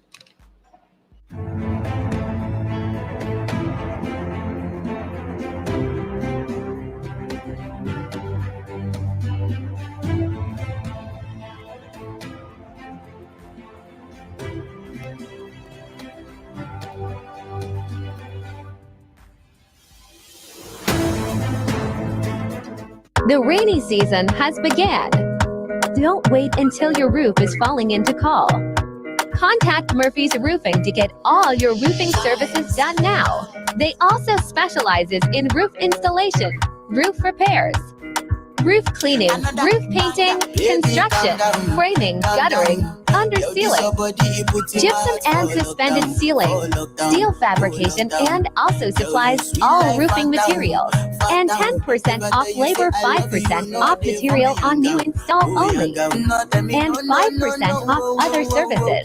So contact them today at 3567663 or WhatsApp to 9876663. Or check us out on Facebook, Instagram, and TikTok at Murphy's Roofing System or Twitter at Murphy System. Are you stressed and worried by problems? Then meet Priest Santosh G. Priest is specialized in palm, face, photo, and date of birth reading and gives solutions to problems in marriage, relationships, love, business, job, health, and removes all negativity and bad luck permanently, and gives good luck, and also gives lifelong protection. Home consultation is done. Call Priest Santosh on 756-8401. That's 756-8401.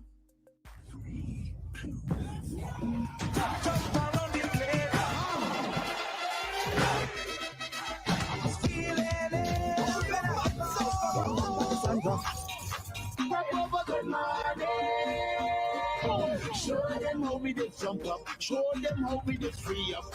Crop overs are blessing. No. I'm feeling the vibe. We knock outside again. Goodness so nice again. Bring up for them to the gun and you jump to the sun. Look at the best you can again. The wind with your best friend push back and get down to the ground. The wine you was up on the grind for me. The way out you walking at your waist for me. This beat so sweet, no fool. I mean, tear the mark off for you. You best like to get this too. You like Molly? It's our story. It's vibes. It's the sweetest summer festival. It's Crop Over 2023.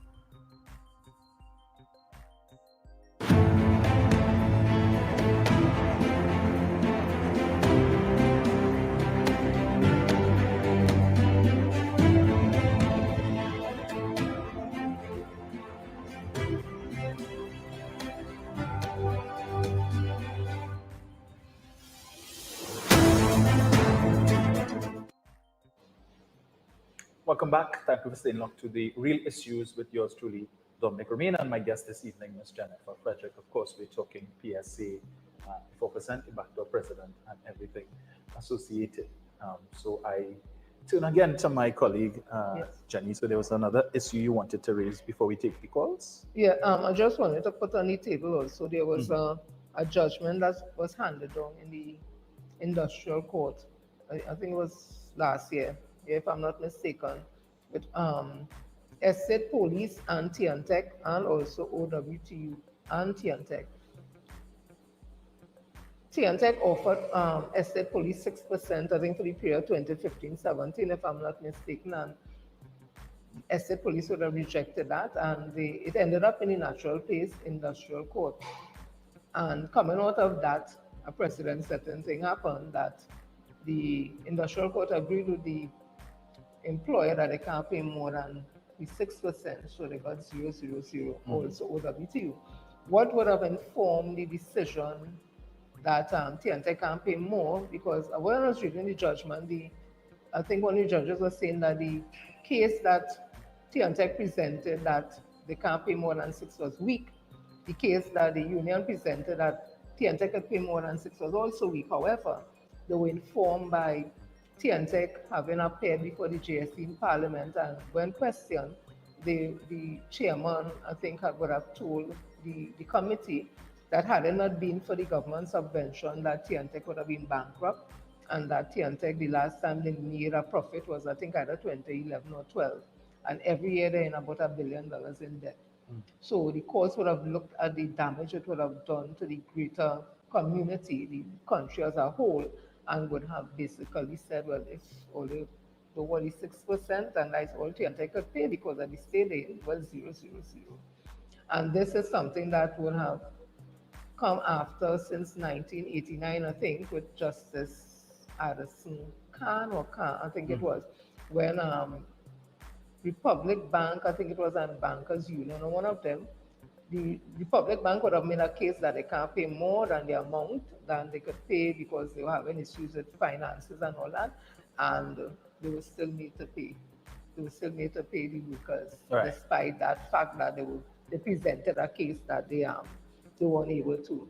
So this case, to me, is kind of precedent-setting, that the employer was able to show with data, of course, that they can't pay more, and the union is not able to show that they could pay more. If they don't want that, well, okay, take nothing, 000. So that is a possibility. You could end up with 10 zeros. A bird in hand is worth 2 in the bush. Yep. 235-5325 is the number to call if you want to get it on the program this evening and to share your views ask any questions based on what we would have discussed this evening, or if it is that you have any other pressing issues that you would like to share with us. So 235-5325. So we have the number up on the screen. So feel free to give us a call. Let's see. Yeah, as I hear they ain't calling now. As what? As I hear they ain't calling. Well, you probably give so much information. They don't need to ask anything again. Oh, they calling now. Make me feel nice now that I hear. So, but I think we have a caller in. Hello, good evening. Yeah, good afternoon. Yes, good evening, caller. Good afternoon, Dominik and Sister Comrade Jenny. Yes. Yes. Yeah, listen to your phone caller. Jenny, our constitution is clear that at attaining the age of 60 as a national officer, you're supposed to vacate the PSA. Why it is Leroy, but he's still there as president of the PSA?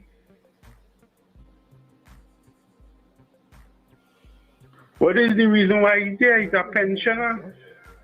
Right. So he was saying about the age 60. I would like to have some kind of thing on that to know why Leroy is sitting still as president at the PSA, as PSA president, when he attained the age of 60. He wasn't even a national, he didn't even vote in the election as a national officer.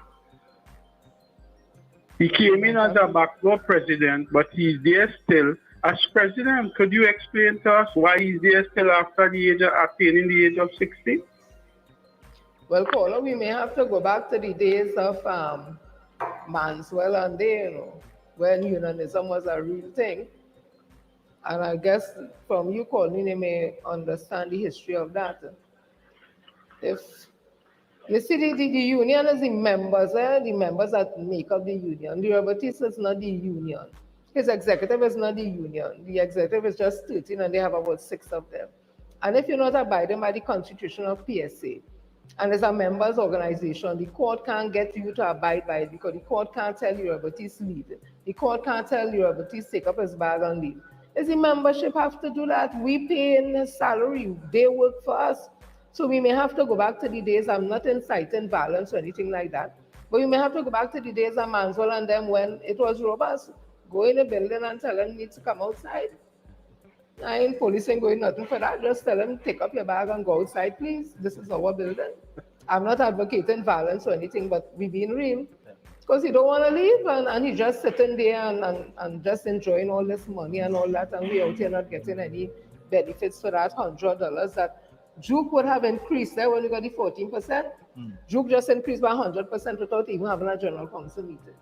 We just are not coming out of our salary. Hello, good evening. We have another call on the line. Good evening, Jenny. Hi. Good evening, Zina here. Hi, Zina. Jenny, nice man. She looking, she all blending up with all the blues there. Where's that? Oh gosh, all looking pretty there. She light you up there with Dominik. Listen to me now. You know that first caller there, and we take the win out of my sale because I was calling to put a question to Jenny.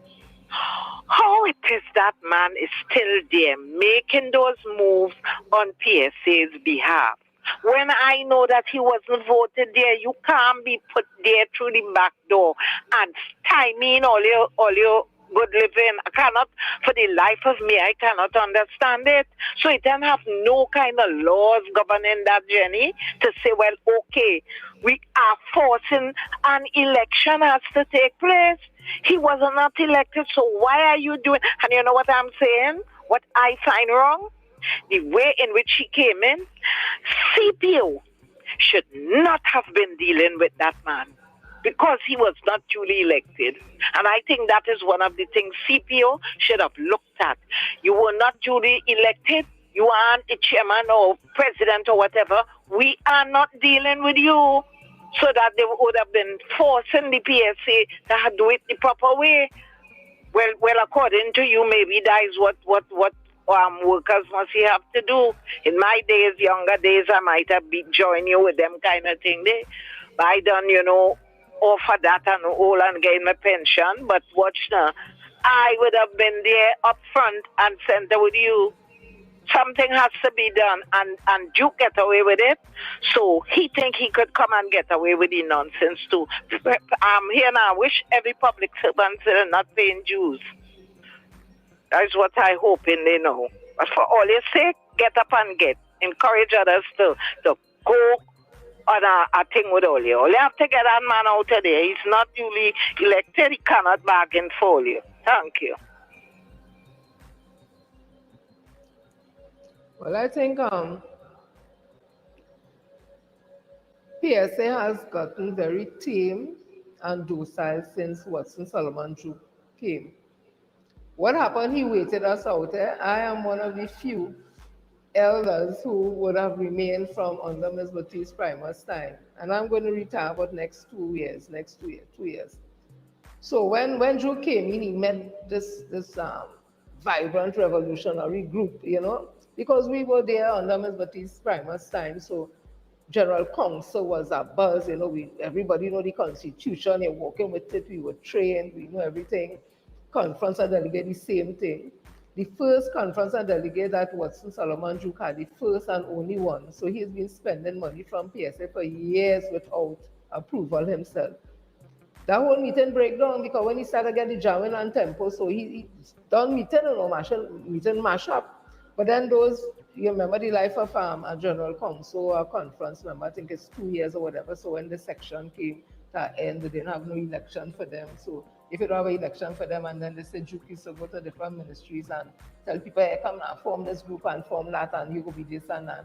So he totally just brought in a set of people who knew nothing but the Constitution or PSA. And people just like come into a meeting and sit down, you get something to eat, I guess, and you get a day from work. And I'm just saying, because the union as it is now is weak. PSA is really weak. Hello, good evening. Hello, good evening. Hi, good afternoon to you and your guest. Hi. Dominik. Hi.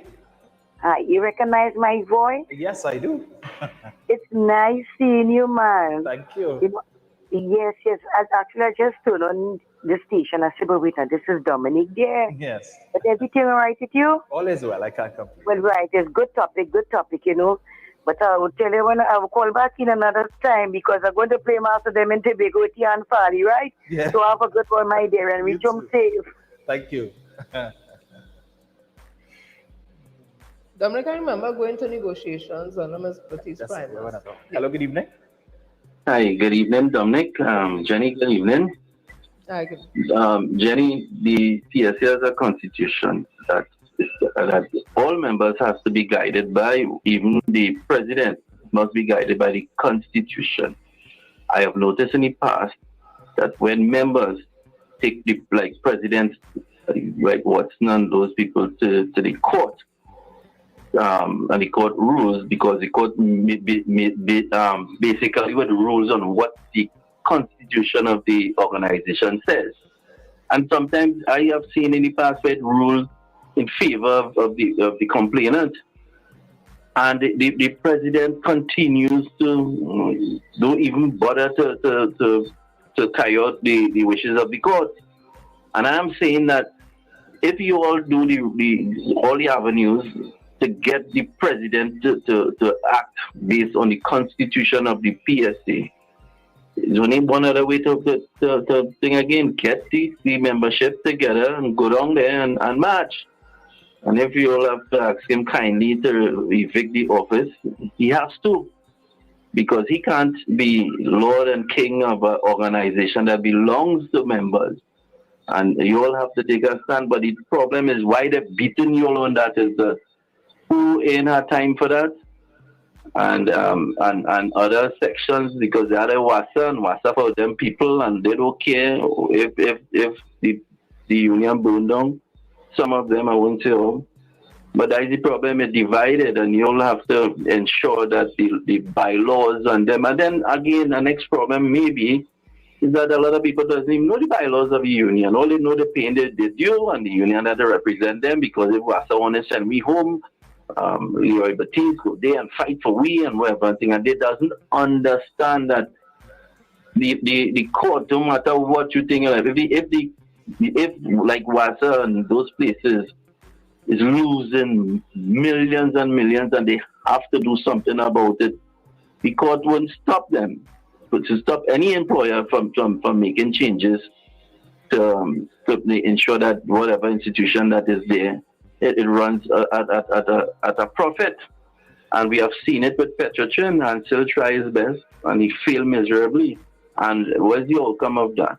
The outcome of that is because the organization now, just a name change, and it's only for legal thing, that is making money, and the workers and them would be better off and happy.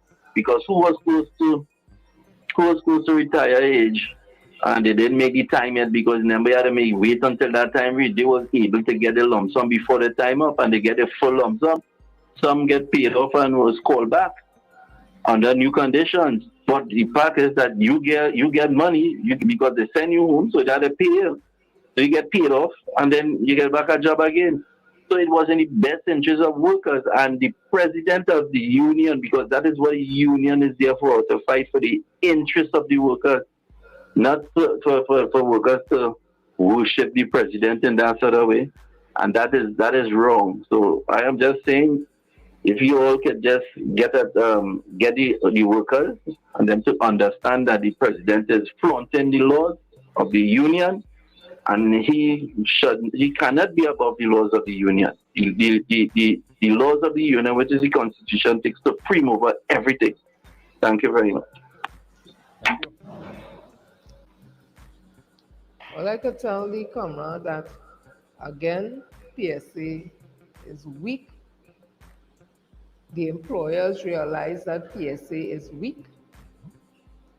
And when you have a weak union that is supposed to protect the interests and welfare of its workers, because they're in charge of, the government is the largest employer, the unions are who protect us from the employer, and they work in conjunction with, not adversarial, but to make sure that we have what we need to work with to produce and be efficient, and that the employer give us what we need to work with.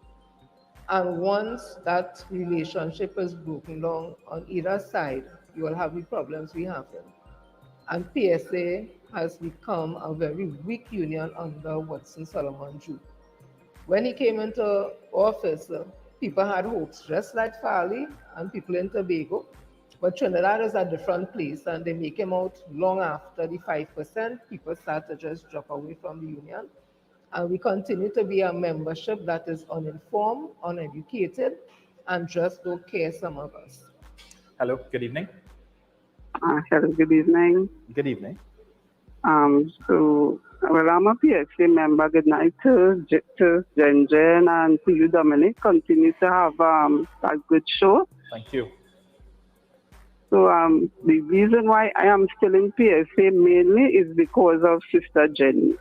I would have dropped out a while ago, but the way she said continue to pay $100 because everybody leaving and don't make sense, yes. I really held on. But the union is really rotten from the head. I would have carried a grievance to the union sometime earlier this year. They would have tried to call me. I probably was in a meeting. I didn't get to answer the call. I would have emailed them several times and not a response from the grievance officer. And I still have to pay my $100 and no service at all. The union really not even representing the workers who pay in the $100. So the union almost come like a waste of time for its members. And we just have to come up with a way to get the union to revamp to what it was. And until that happens, they come like they're literally robbing us $100 every month because they're not granting us a service. So I just want to say we could come together as members and move it up so that things could go how it should go. So continue to carry on the good show, Dominik. Mm-hmm. Sister Jenny, I always watch your live. Continue to do what you're doing, and let's see how we could move things along. Good night. Thank you. Thank you. Again, I'm saying, I understand fully what the sister is saying. I continue to pay my $100 so I could have a voice. Because PSA don't really help me with my issues. I basically help myself, and a lot of workers will call me to help, and the knowledge that I have and experience I do. I would check with an industrial relation officer from PSA because at the end of the day, I'm not the union. So, but other than that, I get nothing from PSA and a lot of people not getting anything. And I want to tell all public officers, whatever PSA get on behalf of the members who pay the $100, all they get in it. So if this thing stay in the court forever and ever, and we lose out on 2020, 21, and 22, it affecting all it, not just PSA members. So if you all want to just sit back and just say, when you see somebody, how much we getting, we ain't taking any 4% and just cool with that. We asked the people to come out about 2 Fridays ago. And Leroy Baptiste was able to laugh and scoff at us, and a lot of the people out there were retirees. And it hurt me to hear you talking about only a handful of people come out and nobody take you on. I want Leroy Baptiste to know, and I hope you're listening tonight, Leroy Baptiste. This is not long time days, eh? One person alone could make a difference because the message will go to thousands of people because all over the world is going on the internet. It's not like long time just on the airwaves alone. So if 10 people come out and talk and that travel and they go on the internet, it's reaching Germany all over. And the wickedness that you're doing to workers because you don't care, it have a price to pay for that, you know. When I say price, I don't mean anything, no balance or anything. But it has something called a conscience. The same thing I advise Farley today. Spiritually, it has a price to pay for that because people crying and all, you know. Public officers are hurting, not only because no government wicked, they're hurting because the PSA has become null and void and the PSA is not standing up in defense of workers. That is why we could have the TTRA now, last minute, that he get a lawyer from UNC to go to fighting in Privy Council. What you're fighting now for? He was in front of the CPO for the 4%. You had Roger go sign in front there, asking for 10, 8%, whatever. Fight there, or move from the table. What fight all they taken to court now for 4%, and not even 4%. PSA has become weak and broken down, and just to have a few of them sucking on the titty. I sure they ain't sucking on the mommy titty, so they're sucking on PSA titties and sucking out the money of PSA, boy. Right through. Yeah, but it's all the wicked workers. Wicked, and all they will put it on the government. Don't put it on the government alone. What are they doing for us? We getting nothing. People are fed up.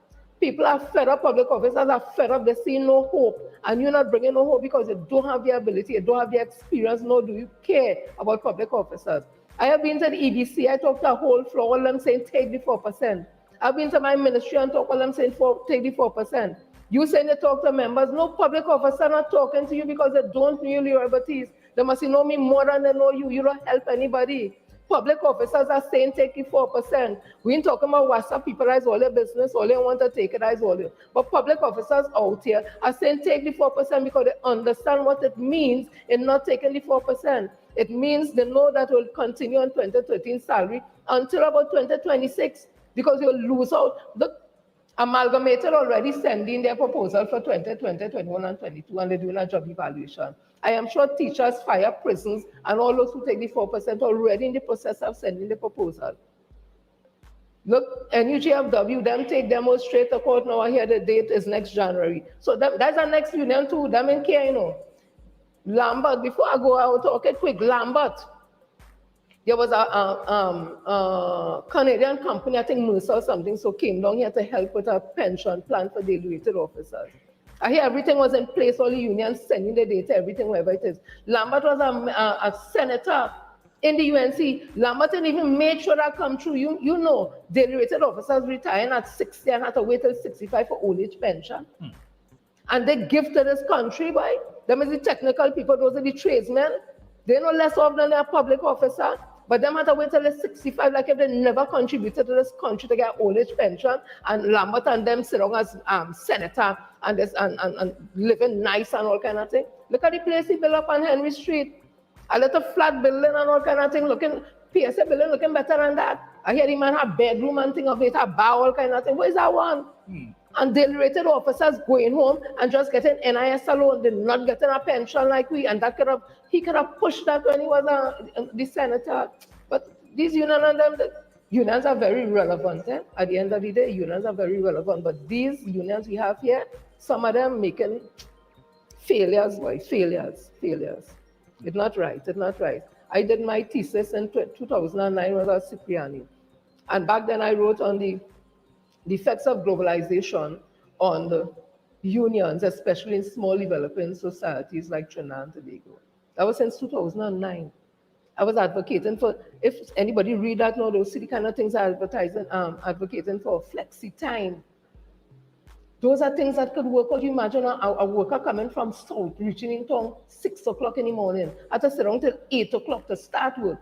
By the time 10, 11 o'clock, them tired. Them say no and work till 8 or 4 and had to fight up now with traffic to reaching back home at 7, 8 o'clock in the night to do the whole thing over. When them come at 6, it's supposed to have work there for them to do, so they could work 6 to 2 and ride out. The person who living closer could come to work for 8, or who living even closer for 9 o'clock. Flexi time, you know, some of the excuses, some of them say, no supervisor want to come and supervise them that hour, and they will do the work. All them foolishness. And then they want to know why the public service people has complained about inefficiency. A worker coming from Tabakit and Princess Town, all that, them reaching to work, they're tired. They had to see about the children, all that. Had to sit around 2 hours to wait till 8 o'clock. By the time you start work, Dominik, you're sleepy, you're grumpy, all kind of thing. Whereas when they come to work 6 o'clock, you're doing it 2 o'clock back out the traffic, you're back home. Those are things the union is supposed to be pushing forward. No, it's more money for them and less money for the members who pay them money. I'm real passionate about this, you know, Dominik. Jenny, you have 2 years to become TSA president. We will, you have support, you know that, right? Because I'm sure the public servants who are listening, if Jenny throw her hat in the ring, they fail. So, something to consider. I just have a love for the union. I know what the union came from. I'm hearing that passion. I know what Butler and they fight for, and these union leaders say now enjoying the fruits of the labor. Butler and them never enjoy them kind of thing. Yeah. We getting sick leave, all kind of thing, casual, holiday. Them fight for it again and thing. Them men and them never drive no big can and no big salary. Them is to get locked up right through and all again all them thing now and all doing nothing for members. Right? Yeah, Not well, right. you all can hear the passion in our voice there, Not folks. Yeah, so if you want to hear more from Jenny, you can tune into her Facebook live called Let Me Talk the Thing. Yeah, let me talk the thing. Let me talk the thing. But plenty thing to talk. Plenty thing to talk. So don't worry, she will be coming back to talk other things in the not too distant future. So next week we have a very packed week. In fact, we have more guests than we have nights. So we had to kind of juggle it. So you don't want to miss next week. We have a couple of ministers coming in to share with you what the government has been doing for the past 8 years, contrary to what is being put out in the public domain and what they intend to do going forward. So we're out of time, but not out of things to say. And quickly, because we never mentioned the women in the union movement. Yeah. We have women like Elma Franco, who became on the first hearing in this country. She was the first woman to be locked up for sedition, and she won her case by pleading on her own for herself. She didn't hire a lawyer or anything. The SWWT, where they went and had a meeting last night, she was one of those persons who was instrumental in forming SWWTU in this country. She was instrumental in NUJFW also. A vibrant woman, and we don't mention those people. We don't even mention Jennifer Baptiste Primus. Not even a picture they have of Jennifer Baptiste Primus in the PSA. So Jenny will be coming back and we'll be having discussions on all of these things, folks. So tell a friend to tell a friend to tell a friend. Yeah, as they say, share the live, share the live, share the live. This is the new program that you do not want to miss. 8 to 10 every Tuesday, Wednesday, and Thursday. Going forward, it's only going to get hotter as we lead up to August 14 and beyond. So enjoy the rest of your evening. Thank you for tuning in and enjoy your weekend. And God's willing, we will be back here on Tuesday, where we will be discussing the real issues, not just with me, but with whoever get to come on and share the information that you need. So again, have a good evening. Jenny and I are Blessed out. night. Blessed night, everyone.